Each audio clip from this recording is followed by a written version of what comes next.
अस्सलाम वालेकुम नाजरीन। सुबह संतरी बदलने का वक्त हुआ। नया संतरी आया तो रात वाला संतरी वहां नहीं था। उसने अंदर जाके देखा तो वहां जख्मी सोया हुआ था।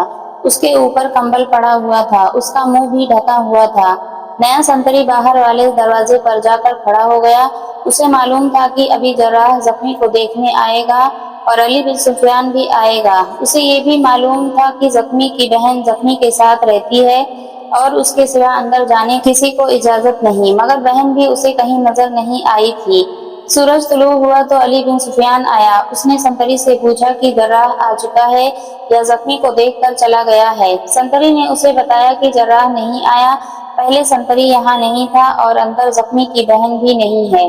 अली बिन सुफियान ये सोचकर अंदर गया कि जख्मी की तकलीफ बढ़ गई होगी और उसकी बहन जर्राह को बुलाने चली गई होगी। अली बिन सुफियान के लिए ही नहीं, ये जख्मी सल्तनत इस्लामिया के लिए भी मिस्र जितना कीमती था। उसके सेहतयाब होने का इंतजार था और एक बड़ी खतरनाक साजिश के बेनकाब होने की तवक्का थी। वो तेजी से अंदर गया। जख्मी के सर से पांव तक कंबल पड़ा था। अली बिन सुफियान को ताजा खून की बू महसूस हुई। उसने जख्मी के मुंह से कंबल हटाया तो यूं बिदक कर पीछे हट गया जैसे वो जख्मी नहीं अजदहा था। उसने वहीं से बाहर खड़े संतरी को आवाज दी। संतरी दौड़ता अंदर गया। अली बिन सुफियान ने उसे जख्मी का चेहरा दिखाते हुए पूछा, ये रात वाला संतरी तो नहीं? नए संतरी ने चेहरा देखकर हैरत और घबराहट से बोझल आवाज में कहा, यही था। ये इस बिस्तर में क्यों सोया हुआ है हुजूर? जख्मी कहाँ है? ये सोया हुआ नहीं, अली बिन सुफियान ने उसे कहा, मरा हुआ है। उसने कंबल उठाकर परे फेंक दिया। बिस्तर खून से लाल था। वो जख्मी हशीश नहीं बल्कि रात वाले संतरी की लाश थी। अली बिन सुफियान ने देखा, लाश के दिल के करीब खंजर के 2 जख्म थे। जख्मी हशीश गायब था। अली बिन सुफियान ने कमरे में, सहन में और बाहर जमीन को गौर से देखा। कहीं खून का एक कतरा भी नजर न आया। इससे जाहिर होता था कि संतरी को जिंदा उठाकर अंदर लाया गया और बिस्तर पर लिटाकर उसके दिल में खंजर मारे गए। उसे तड़पने नहीं दिया गया, वरना खून के छींटे बिखरे हुए होते। वो मर गया तो उस पर कंबल डाल दिया गया और कातिल जख्मी कैदी को उठाकर ले गए और उसकी बहन को भी ले गए। साफ जाहिर था कि जख्मी की बहन ने जख्मी के फरार में मदद दी है। वो जवान और हसीन लड़की थी। उसने संतरी को फांस लिया होगा, उसे अंदर ले गई होगी। लड़की के साथियों ने संतरी को बेखबरी में पकड़ लिया होगा। अली बिन सुफियान को अपनी इस गलती पर ताज्जुब हुआ कि उसने जख्मी के 4 साथियों को जख्मी से मिलने की इजाजत दी थी। उन्होंने बताया था कि वो जख्मी के चचाजाद और तायाजाद भाई हैं।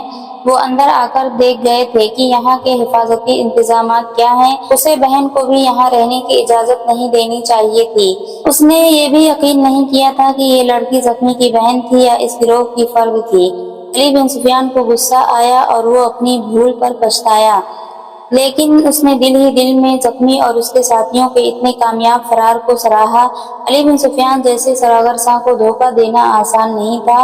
वो लोग उसे भी जुल दे गए थे। उसने नए संतरी से कुछ बातें पूछी तो उसने बताया कि इससे पहले वो रात को भी पहरे पर खड़ा रह चुका है।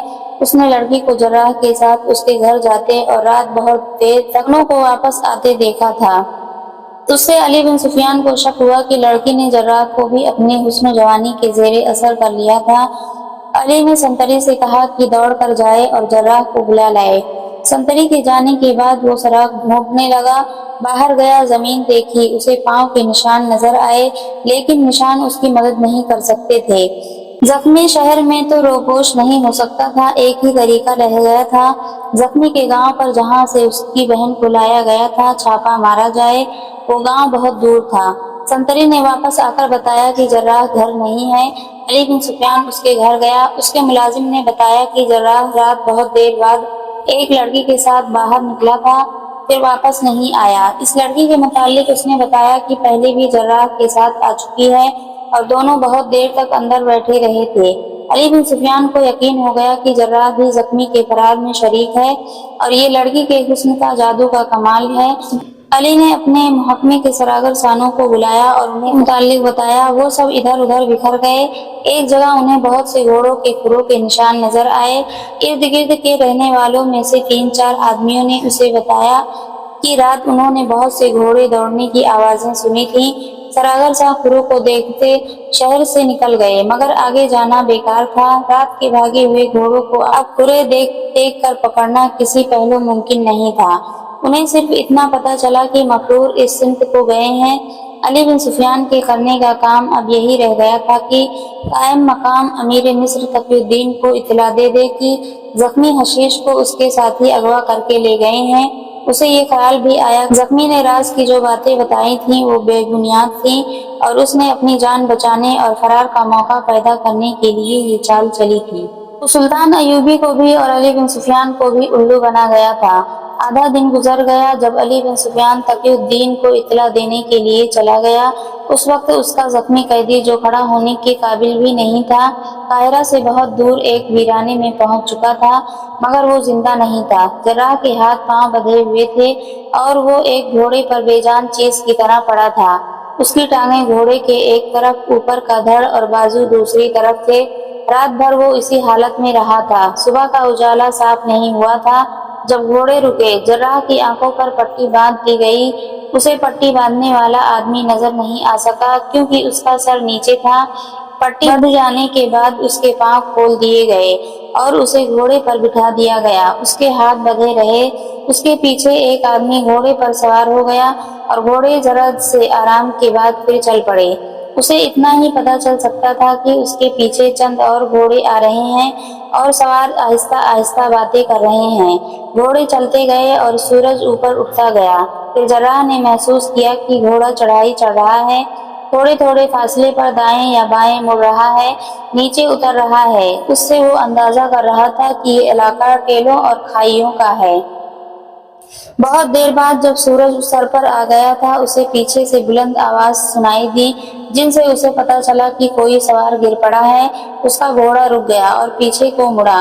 उसे इस तरह की आवाजें सुनाई दी, उठा लो, साए में ले चलो, बेहोश हो गया है, ओ खुदाया उसका खून बह रहा है। उसे शारजा की घबराई हुई आवाज सुनाई दी, जर्राह की आंखें और हाथ खोल दो, वो खून रोक लेगा, वरना मेरा भाई मर जाएगा। ये जख्मी हशीश था जो घोड़े से गिर पड़ा था। रात भर की घोड़सवारी से और घोड़ा इतनी तेज भगाने से उसके पेट का जख्म खुल गया था और रान के जख्म से भी खून जारी हो गया था। वो दर्द को बर्दाश्त करता रहा था। खून निकलता रहा। आखिर यहाँ आकर खून इतना निकल गया कि उस पर गशी तारी हो गई और वो घोड़े से गिर पड़ा।